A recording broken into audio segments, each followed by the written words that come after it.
도규는 그날도 새벽 비행기를 탔다.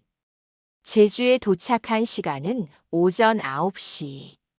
공항 밖으로 나서자 짧은 봄바람이 목덜미를 스쳤다. 그는 늘 그랬듯 공항 앞 꽃가게에서 하얀 국화를 샀고 늘 그랬듯 말없이 택시에 올랐다.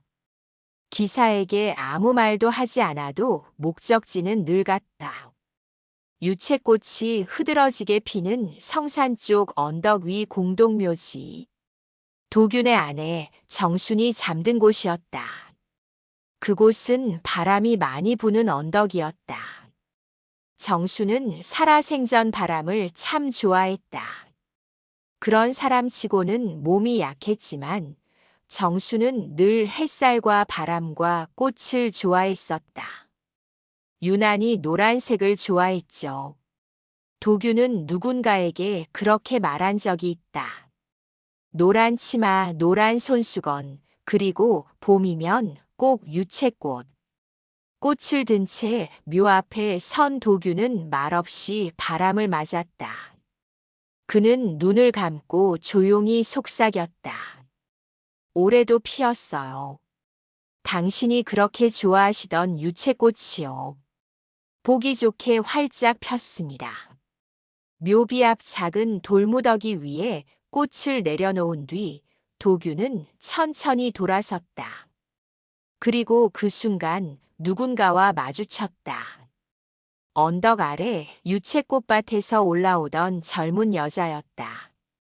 머리는 단정하게 묶여 있었고 옅은 노란 원피스를 입고 있었다. 그녀는 무언가 익숙한 눈빛으로 도균을 바라보았다. 한참 동안. 그쪽 혹시 여기 자주 오시죠? 여자는 먼저 말을 건넸다.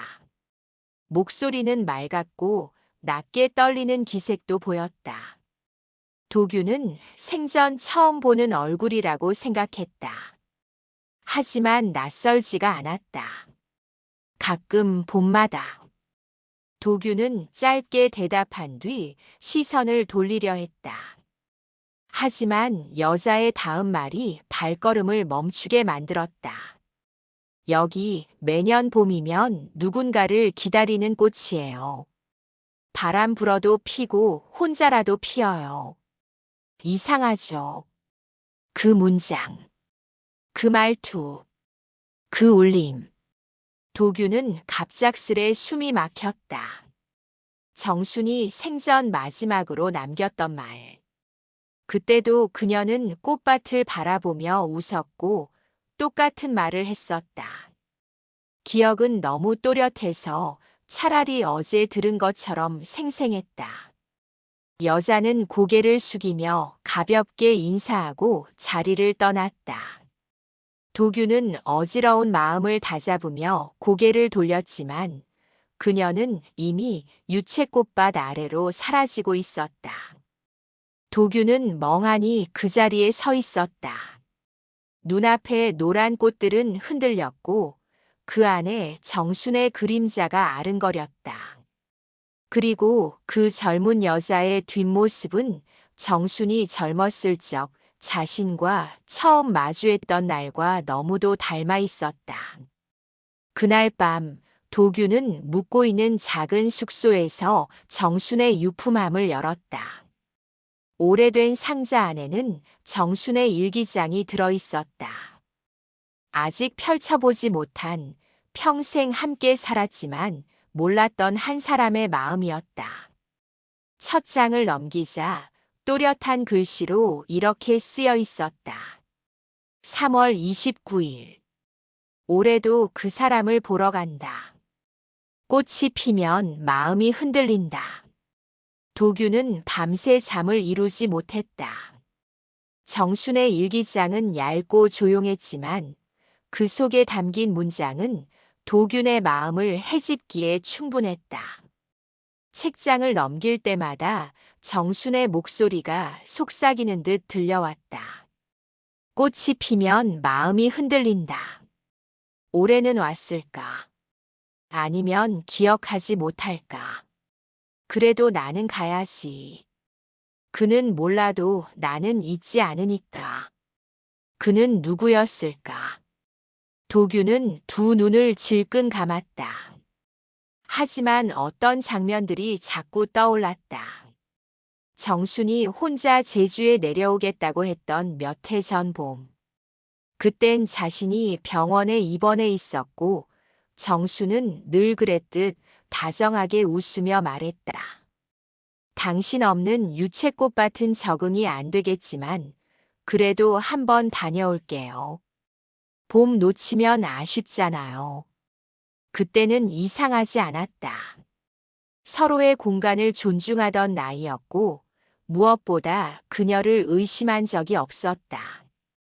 그러나 지금 일기장 속 매년 반복된 그 사람이라는 표현은 무심히 넘기기엔 너무 선명했다. 다음 날 아침, 도규는 정순의 대학 동창인 윤숙을 찾아갔다.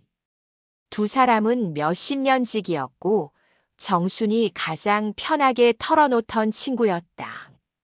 윤숙은 도균을 보자마자 놀란 기색을 감추지 못했다. 무슨 일이에요? 이렇게 갑자기. 정순이 남긴 일기장을 봤습니다. 제주에 올 때마다 누굴 만났던 것 같아요. 혹시 알고 계셨습니까? 윤숙은 잠시 말이 없었다. 눈빛이 흔들리더니 결국 무겁게 입을 열었다. 그 사람 이름이 이정우예요. 대학 시절 잠깐 만나던 분이었어요. 아주 오래된 일이고 결혼 전 이야기죠. 도규는 멍해진 머리로 윤숙의 말을 들었다. 둘이 헤어진 줄 알았어요. 그런데 나중에야 알았죠. 그 사람이 제주로 내려갔다는 거, 정순이는 그 뒤로 몇 번 그곳에 다녀온 거예요. 말은 안 했지만 저는 짐작했죠. 그냥 안부 정도 확인하러 가는 거라고. 그저 옛 연인을 그리워하던 감정. 정수는 도균을 사랑했지만 자신의 과거 한 귀퉁이를 조용히 간직하고 있던 거였다. 하지만 이상한 건 따로 있었다. 도균은 윤숙에게 물었다. 혹시 그 사람이 아직 제주에 살고 있습니까? 윤숙은 고개를 저었다. 아니요. 벌써 돌아가셨다고 들었어요. 10년도 더 된 일입니다.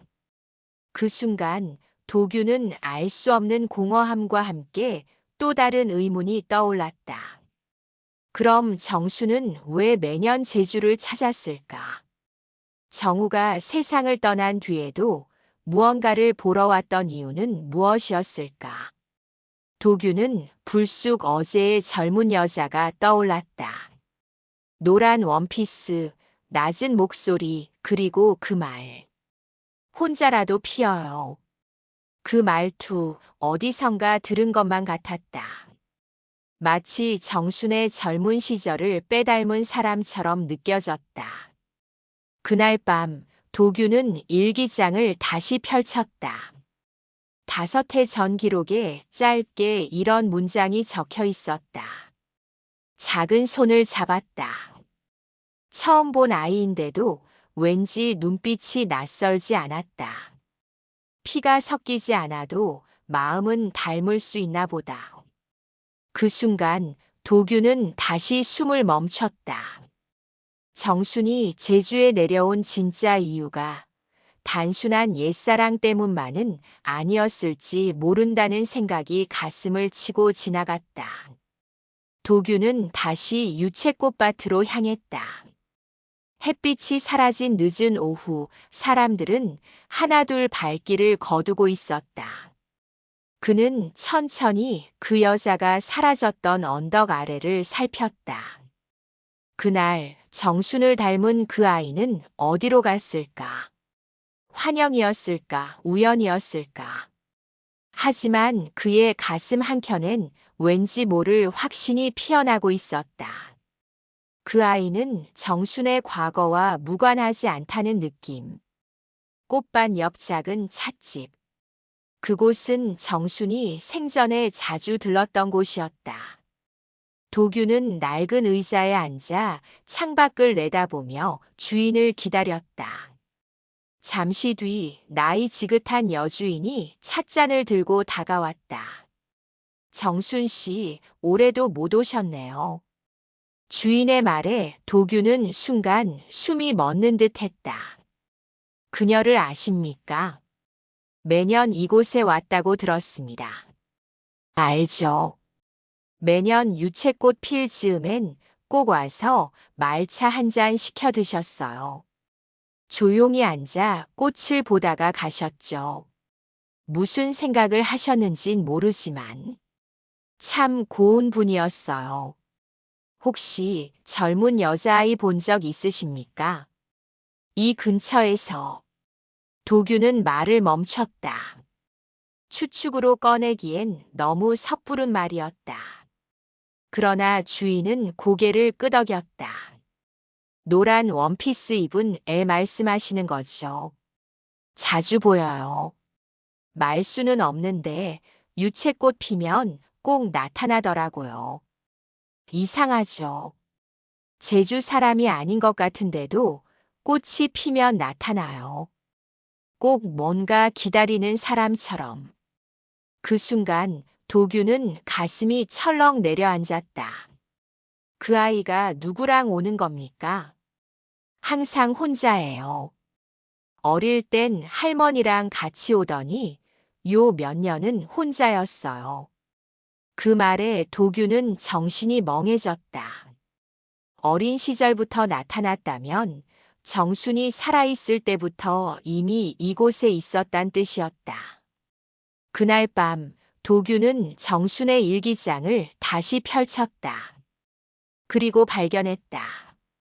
구석에 붙여둔 한 장의 오래된 사진. 흐릿한 배경, 꽃밭 한가운데 서 있는 소녀. 그리고 정순이 직접 쓴 메모. 은비. 노란 들판에서 처음 만났던 아이. 이 아이는 기억을 닮았다. 언젠가 당신도 알게 될 거예요. 도규는 사진을 손에 쥔 채 그대로 멈춰섰다. 은비.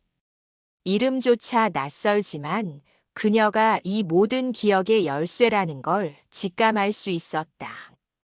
도규는 다음 날 사진을 들고 찻집으로 다시 향했다. 주인에게 조심스레 사진을 보여주자 주인은 단번에 고개를 끄덕였다.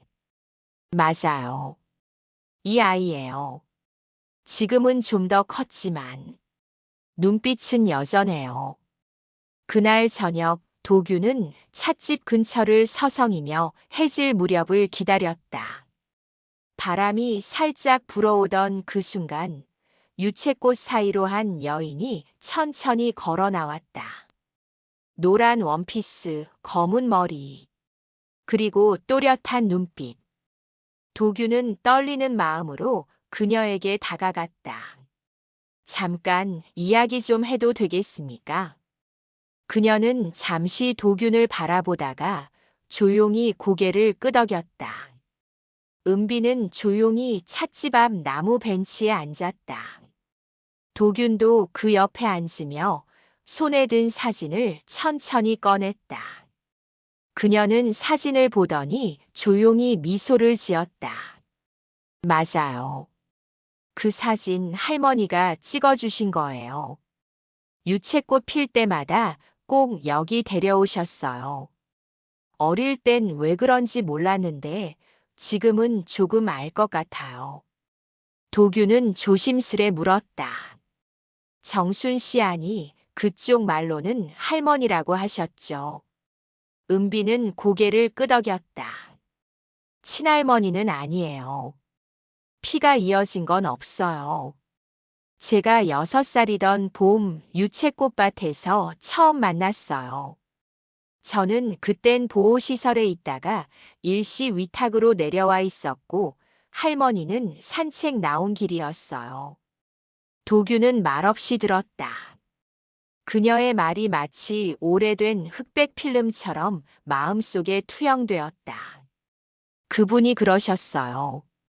꽃밭에서 사람을 기다린 건 처음인데 그날은 누굴 찾지 않아도 누가 찾아왔다는 기분이었다고요. 이상하죠. 낯선 아이 하나 보고 그렇게 말하다니. 하지만 저도 그랬어요. 이상하게 따뜻했고 편했어요. 그날부터 매년 봄이면 할머니를 만나러 왔어요.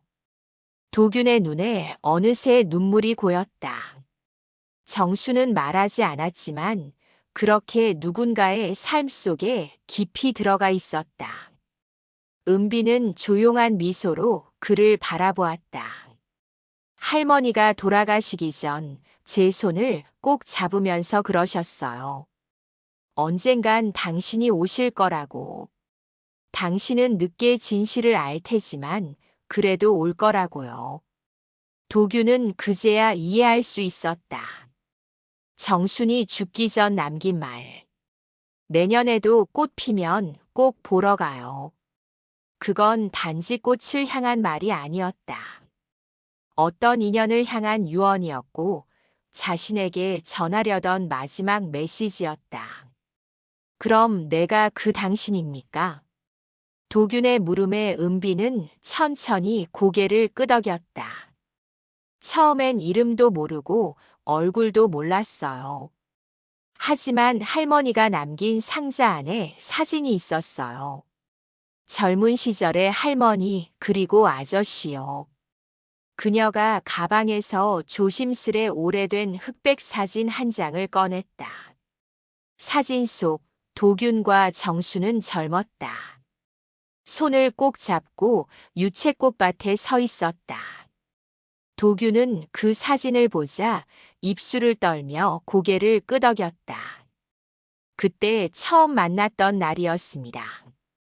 봄이었고 당신 할머니가 노란 원피스를 입고 있었어요. 그걸 아직도 기억합니다. 은비는 미소 지으며 말했다. 그 원피스 제가 입은 거예요. 할머니가 제게 물려주신 거죠. 봄마다 입으라고 하셨어요. 그럼 당신이 알아볼 거라고요. 바람이 불었다. 꽃잎이 두 사람 사이를 스치듯 흘렀다. 마치 정순이 그 자리에 있는 듯한 착각이 들었다. 도균은 오래도록 말을 잇지 못했다. 눈앞에 앉은 이 젊은 여자가 아내의 기억을 품고 있다는 사실이 가슴 깊이 울려 퍼졌다. 제가 그쪽을 어떻게 불러야 할지 모르겠습니다. 그냥. 은비는 웃으며 말을 막았다. 그냥 은비라고 해주세요. 그리고 매년 봄에 여기서 다시 봬요. 그게 할머니가 남긴 마지막 약속이에요. 도균은 고개를 끄덕이며 꽃밭을 바라보았다. 정순, 당신은 떠난 게 아니었네요. 봄마다 이렇게 돌아오는 거였어요. 도균은 호텔로 돌아온 뒤 잠들지 못한 채 창밖을 바라봤다. 은비와 나눈 대화가 머릿속을 계속 맴돌았다. 정수는 왜 은비를 가족에게 소개하지 않았을까? 그리고 왜 자신에게 끝까지 말하지 않았을까? 그는 정순의 일기장 마지막 장을 다시 펼쳤다. 나는 이 아이에게서 그 사람의 눈빛을 본다. 세상은 이름으로 관계를 정하지만 마음은 다르게 맺어진다. 내가 떠난 뒤에도 누군가는 이 아이를 바라봐 주길 바란다. 내 사람이라 여긴다면 그 아이 역시 당신의 사람이 될 수 있을까? 그 문장을 읽은 도균은 조용히 일기장을 덮었다. 정수는 미안해서 말하지 못한 것이 아니었다. 어쩌면 도균을 배려해서 아니면 감정을 강요하지 않기 위해 조심스럽게 남겨둔 것이었다. 하지만 도균의 마음 한켠엔 여전히 풀리지 않는 매듭이 남아있었다. 다음 날 아침, 도균은 은비를 다시 찾아갔다. 바람은 여전히 불고 있었지만 햇살은 따뜻했다. 은비는 유채꽃밭 옆 작은 의자에 앉아 있었다. 도규는 조심스레 입을 열었다. 내가 너무 늦게 온 건 아닐까 그런 생각이 들었습니다. 할머니가 당신을 기다렸어요. 언제 오실지 몰랐지만 반드시 올 거라고 믿었어요. 은비는 그렇게 말하며 주머니에서 작은 목걸이 하나를 꺼냈다.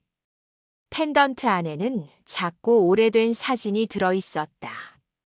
저 어릴 때 할머니가 직접 만들어주신 거예요. 꼭 간직하라고 하셨어요. 그 안엔 두 분이 함께 있는 사진이 들어 있었어요. 도규는 떨리는 손으로 펜던트를 받아들었다. 사진 속 정수는 웃고 있었다. 지금은 없지만 여전히 살아있는 웃음이었다. 그리고 그 옆에 선 젊은 도균. 그는 오래전 기억 속 자신의 모습을 바라보았다. 그때 우리는 서로를 믿었고 그 믿음은 지금도 남아있는 것 같습니다. 은비는 고개를 끄덕였다. 할머니가 남긴 건 말이 아니라 마음이었어요. 그건 잊히지 않는 거잖아요. 잠시 정적이 흘렀다. 도규는 유채꽃밭 너머 바다가 보이는 언덕을 바라봤다. 그리고 천천히 말을 이었다. 은비 씨, 제 아내는 마지막까지 당신을 가족으로 여겼습니다. 저도 그렇게 해도 될까요? 은비는 잠시 눈을 감았다. 바람이 그녀의 머리카락을 살짝 흔들었다. 저는 어릴 적부터 누군가의 딸로 불려본 적이 없었어요. 하지만 할머니는 제게 처음으로 그런 느낌을 주셨어요. 그리고 지금 아저씨가 그렇게 말씀해 주시니까 마음이 좀 놓이는 것 같아요. 도규는 고개를 끄덕이며 미소 지었다.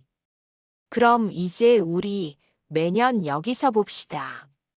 유채꽃 필 때마다. 당신과 그리고 정순이 남긴 봄을 함께 기억하면서요. 하늘이 맑았다. 노란 꽃잎이 바람을 따라 나부꼈다. 마치 누군가의 숨결처럼 조용하고 따뜻하게 두 사람 사이를 지나갔다. 그날 밤 도규는 정순이 남긴 상자를 처음부터 다시 살폈다.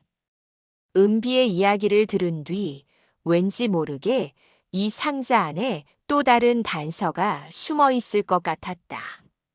상자 맨 아래 오래된 편지 한 장이 접힌 채 끼워져 있었다. 봉투엔 이정우라는 이름과 함께 날짜가 적혀 있었다.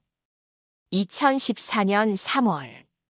그 이름을 보는 순간 도규는 손끝이 얼어붙는 듯한 감각을 느꼈다.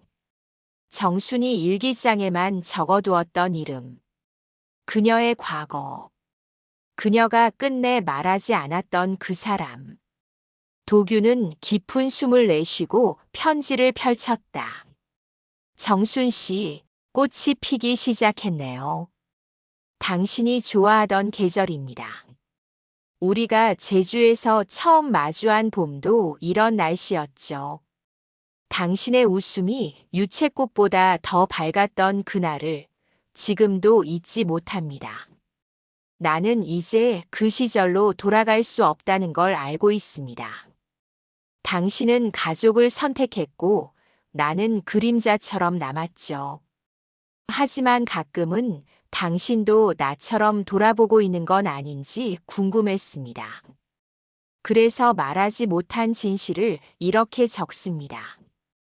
은비는 당신의 딸입니다. 내 아이이기도 하고요. 편지를 읽는 순간 도균의 시선이 허공을 향해 멈췄다.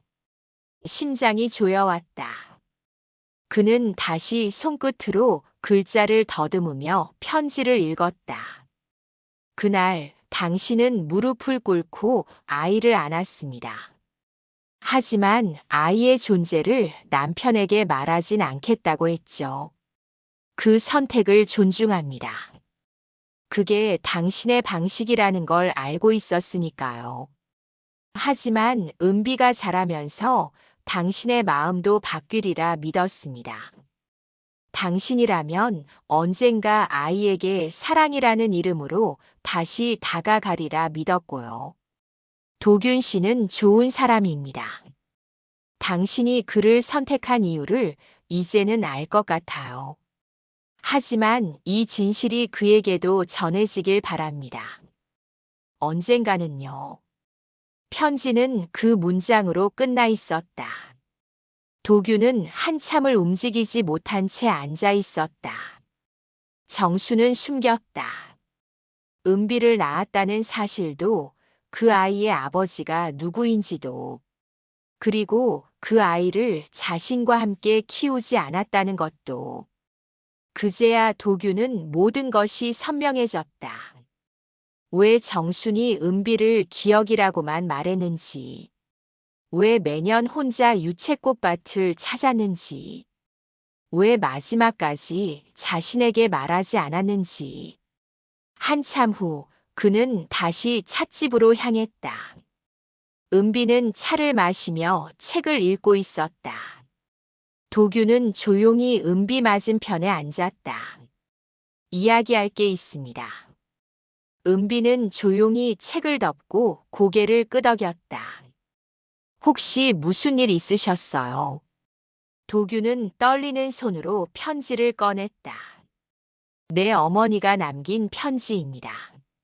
그리고 그 편지는 너와 관련된 진실을 담고 있습니다. 그는 편지를 조용히 그녀에게 건넸다. 은비는 떨리는 손으로 편지를 받았다. 글자를 따라가던 그녀의 눈빛이 흔들리기 시작했다. 그녀의 입술이, 눈썹이, 손끝이 모두 조용히 떨리고 있었다.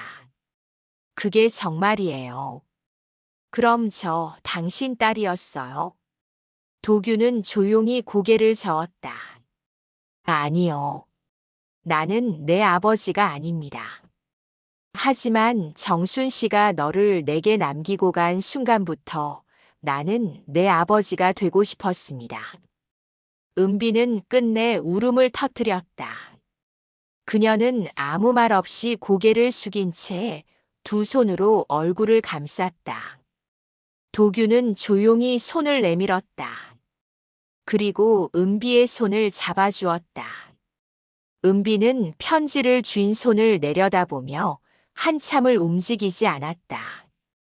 도균은 그저 말없이 그녀의 앞에 앉아 있었다.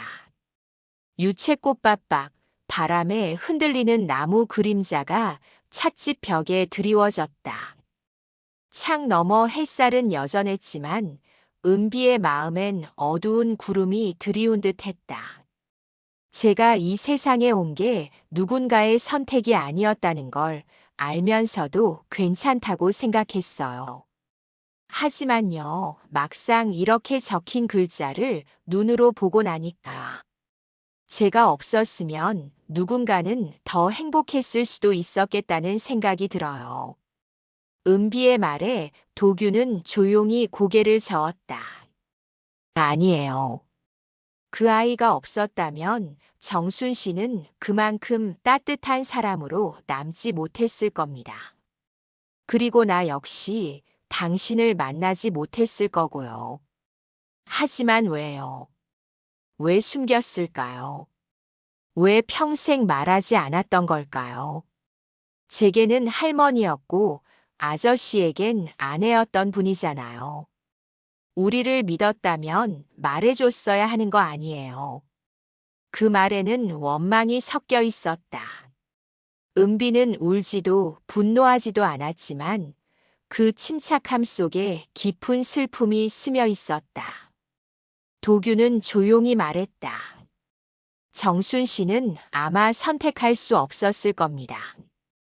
그 시절 여자는 아이 하나를 품었다는 이유로 모든 걸 잃어야 했으니까요. 그리고 나와 결혼한 뒤에도 그 기억이 다시 당신을 아프게 할까봐 마지막까지 조심했던 거겠죠. 그럼 전 뭘까요? 이름도 관계도 모호한 채로 남겨진 한 사람. 잊지 않기 위해 매년 꽃밭에 와야만 했던 사람. 할머니가 남긴 거, 이 목걸이 하나랑 편지 몇 장뿐이에요. 은비의 목소리는 더 낮아졌고 도규는 조용히 그녀의 앞에 무릎을 꿇었다.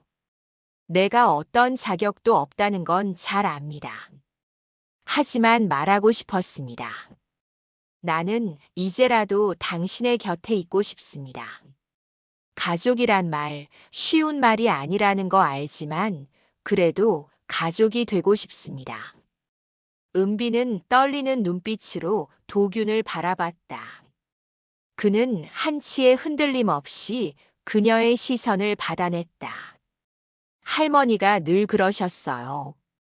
누군가를 가족이라 부르려면 함께 시간을 쌓아야 한다고요. 말보다 오래 기억될 수 있는 순간들을 같이 만들라고 하셨어요. 그럼 우리 그렇게 해봅시다. 내년에도 꽃 피면 또 보고, 그 다음 해에도 그 다음 해도, 계절이 쌓일수록 그 안에 당신이 있으면 좋겠습니다. 은비는 고개를 끄덕였다. 그리고 작게 웃었다. 정순의 미소와 닮은 하지만 조금은 더 단단한 미소였다. 그럼 약속이에요. 내년에도 꽃 피면 같이 와요. 유채꽃 말고도 볼 거 많으니까요. 도균도 미소 지었다. 은비의 말 한마디 한마디가 정순이 남긴 침묵보다 훨씬 더 큰 울림으로 다가왔다. 그리고 두 사람은 함께 일어났다. 노란 꽃 사이로 작은 길이 이어져 있었다. 정순이 늘 걷던 길. 이제는 그 길 위에 도균과 은비가 함께 걷고 있었다.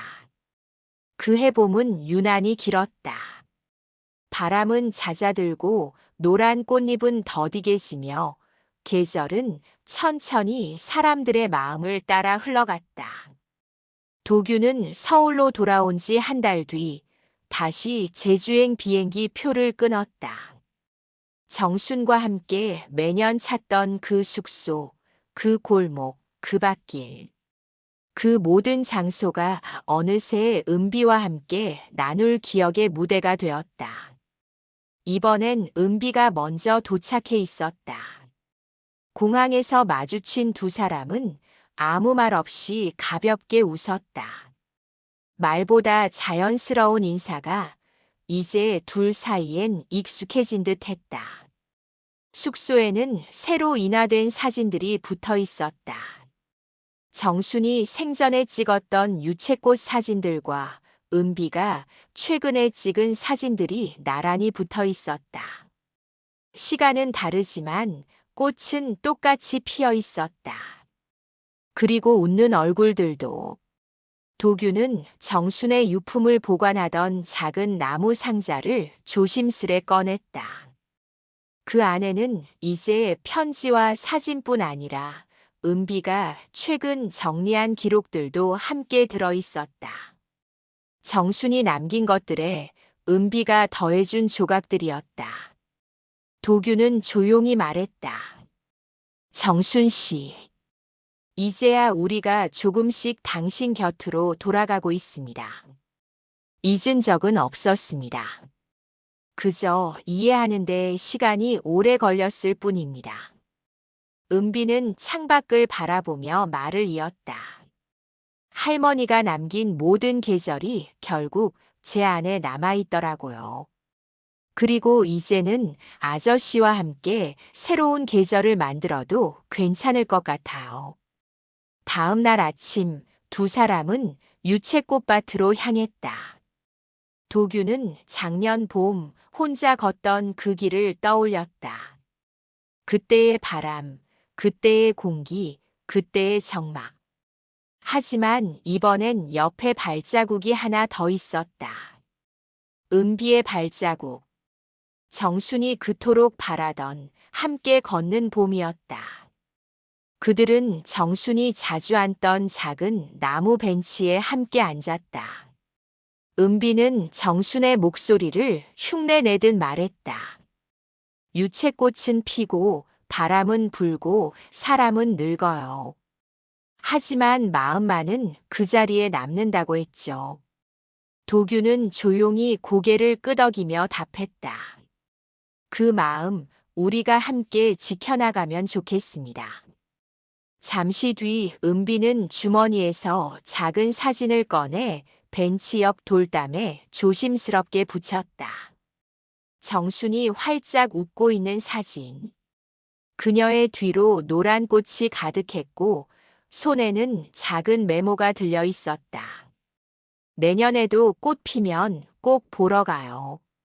도균과 은비는 함께 그 문장을 바라봤다. 그리고 천천히 눈을 감았다. 유채꽃이 흔들리는 소리, 바람이 스치는 소리, 정순의 웃음 같았다. 누군가는 사라지고 누군가는 남는다. 하지만 그 사이를 잇는 것은 언제나 기억이었다. 그리고 사랑이었다. 오디오 드라마 유채꽃이 피면 재미있게 들으셨나요?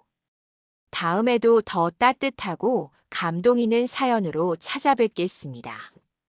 좋아요와 구독은 제가 영상을 만드는데 힘이 됩니다.